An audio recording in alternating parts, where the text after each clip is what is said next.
Número 3, Deuteronômio 34 e 10. Israel nunca mais se levantou profeta como Moisés. Esse mergulho pode durar um minuto mais, mas nós estamos já treinando bem. Em primeiro lugar, eu queria dizer duas coisas. Há duas classes de profetas no Antigo Testamento. Os profetas poderosos em palavras. Quem pode repetir, por favor? Profetas poderosos em palavras. Quem pode repetir faz bem. Repetir faz bem, principalmente se é coisa boa. Número 1, profetas. Número 2, profetas poderosos em obras. A classe, poderosos em palavras. Vós femininas, poderosos em obras. Ok. O profeta do Antigo Testamento ou era poderoso em palavras, ou era poderoso em obras. Se tem um profeta do Antigo Testamento, por exemplo, Elias. Elias era poderoso em obras. Me mostra um sermão de Elias aí. Ele não era um poderoso em sermões. Ele não era poderoso em palavras.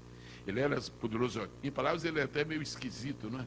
Ele chegou para o rei, disse, o sermão dele foi assim: vive o Senhor, e cuja prestou que não chove, não segundo a minha palavra.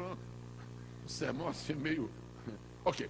Ele era poderoso em obras. Vamos citar outro profeta do Antigo Testamento, o Daniel, grande profeta. Cite 3 milagres feitos por instrumentalidade de Daniel. Alguém se lembra de 3? Não. Se lembra de 2? Não. Se lembra de 1? Não. Ele não era poderoso em...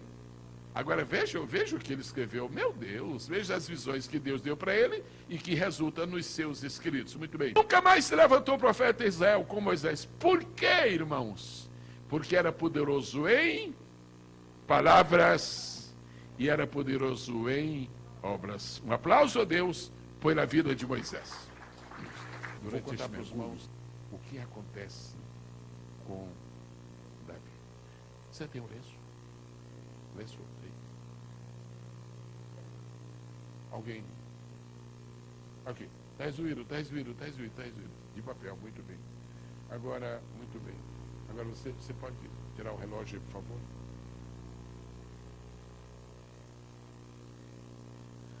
Eu vou explicar uma coisa. Não, eu preciso dele. Diga comigo, Davi pecou. Todo mundo sabe, está na Bíblia. Agora é uma coisa, quem foi que falou do pecado de Davi? Quem foi que falou do pecado de Davi? Isaías falou? Isaías? Não, diga sim ou não. Isaías? Jeremias? Ezequiel? Daniel? João Batista? Quem foi que falou do pecado de Davi? O próprio. Preciso dar atenção a isto. Davi pecou escandalosamente, mas quem falou do pecado dele foi o próprio Davi. Isso é uma coisa a que Deus dá muita consideração. Deus não deixou que as outras pessoas falassem do pecado de Davi. Por quê? Porque ele mesmo já havia falado. E agora, o que foi que Deus fez com o pecado de Davi? Impressionante. Primeiro, Deus perdoou. E Deus fez é um mistério que existe dentro da Bíblia Sagrada. Põe aqui dentro, por favor. Aqui está o relógio, ou seja, uma joia preciosa. Davi. Quando nós, qualquer crente, quando nós abrimos a Bíblia, o livro dos Salmos, nós vamos ler o Salmo 23, por exemplo. O Senhor é o meu pastor, que escreveu foi Davi. Sabe o que foi que o Senhor fez com Davi? Isto todo crente deveria saber para glorificar o nome do Senhor. Isto aqui é Davi. Isto aqui é o pecado de Davi. Não dá mais para usar não, viu? Isto é o pecado de Davi. Põe nesta mão. Pergunta aos amados irmãos o que representa isso. O que representa isso? A pessoa de Davi. E o que representa?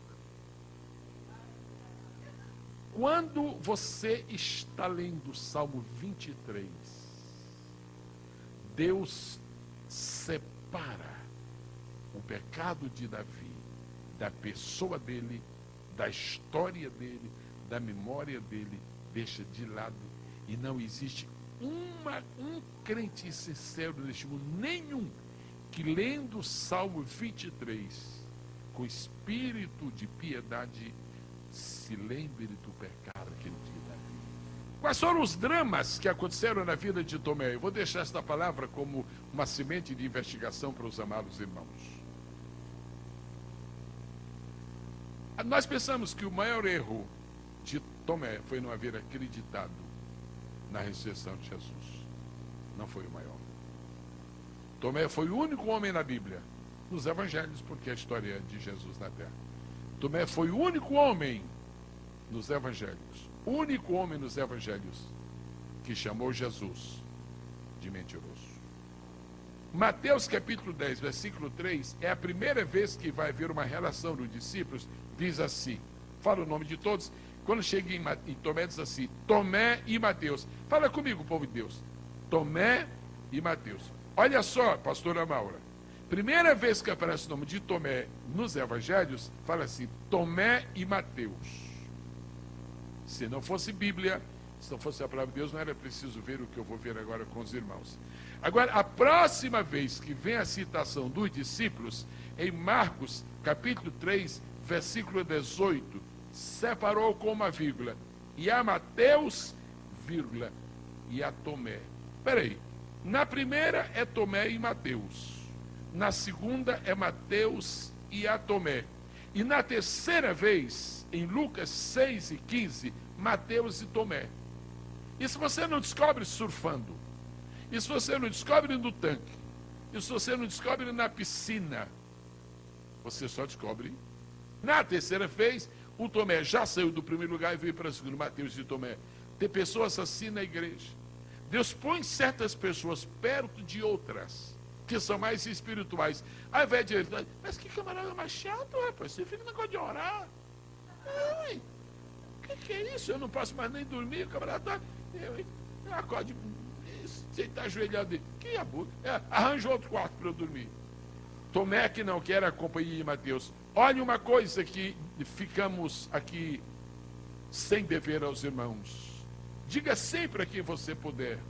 Não perca uma oportunidade que Deus der para receber a influência de uma pessoa, nem que seja por um dia, nem que seja por um mês. Tem pessoas que as coisas acontecem na vida, parece que deu tudo errado, vai ficar com uma companhia, olha onde eu caí, rapaz, desse fanático aqui, o camarada está jejuando, que é isso?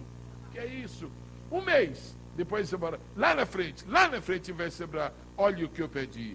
Tomé não aproveitou a influência de Mateus. Mas você não ficou curioso de saber quando foi que Tomé chamou Jesus de mentiroso?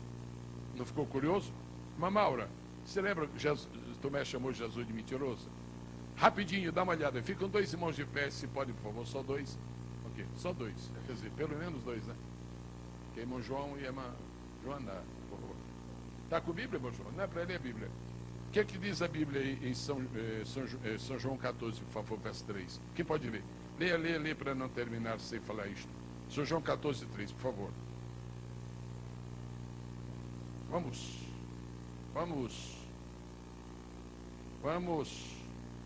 João 14, 4. João 14, 4.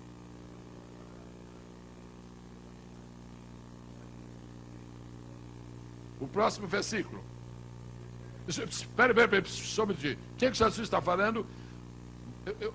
Deixa eu usar aquela outra versão. O que é que ele está falando? Vocês. Sim.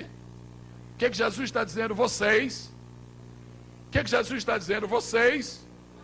Quem está falando isso? O Criador do mundo, gente. O Rabi da Galera. Vocês conhecem. Conhecem o quê? Para onde eu vou? E conhece o quê? Conhece o caminho. O que foi que o Tomé falou no versículo seguinte? Olha só, vê o seguinte.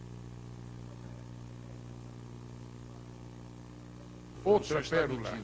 A Bíblia diz assim, Malaquias 4:2, para vós que temeis o meu nome, nascerá o sol da justiça. Mas como que você aprendeu lá na escola que sol é uma estrela de quinta grandeza? Como Jesus pode ser comparado ao sol, que é uma estrela de quinta grandeza? Quando você compara os elementos siderais, você vê que na verdade Jesus é o sol. Jesus aqui na terra veio em quinta grandeza. Serafim, primeira grandeza, querubim, segunda grandeza, arcanjo terceira grandeza, anjo quarta grandeza, homem. A Bíblia diz, pouco menos oficiais que os homens, do que os anjos. Anjos. Homens vieram na quinta grandeza. Jesus, como homem, veio na quinta grandeza. Por isso ele chamou.